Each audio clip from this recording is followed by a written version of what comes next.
26 IPL தொடர்ல, அதாவது அடுத்த ஆண்டு ஐபிஎல் தொடர்ல சென்னை சூப்பர் கிங்ஸ் அணியோட பேட்டிங் பயிற்சியாளரா சுரேஷ் ரெய்னா நியமிக்கப்பட இருக்கிறதா ஒரு பரபரப்பு தகவல் வெளியாகியிருக்கு. சுரேஷ் ரெய்னா வர்ணனையின் போது சூசகமா இத சுட்டியும் காட்டியிருந்திருக்காரு.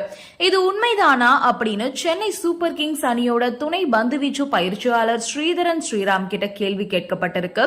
அப்போ அவரு நாசுக்கா அதுக்கு பதில் கொடுக்காம தப்பி ஓடி இருக்காரு. சென்னை சூப்பர் கிங்ஸ் 2025 ஐபிஎல் தொடர்ல படு மோசமா விளையாடி இருக்காங்க. இந்த வருஷம் புள்ளி பட்டியல்ல கடைசி இடத்தையும் பிடிச்சிருக்காங்க. இந்த நிலையில குஜராத் டைட்டன்ஸ் அணிக்கு எதிராக தங்களோட கடைசி போட்டியில சிஎஸ்கே அணி ஆடி இருந்தாங்க.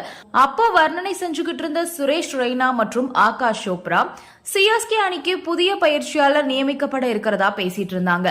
சுரேஷ் ரெய்னா சொன்ன இந்த தகவலை கேட்ட ஆகாஷ் சோப்ரா சிஎஸ்கே அணியோட புதிய பேட்டிங் பயிற்சியாளரோட முதல் எழுத்து எஸ்ல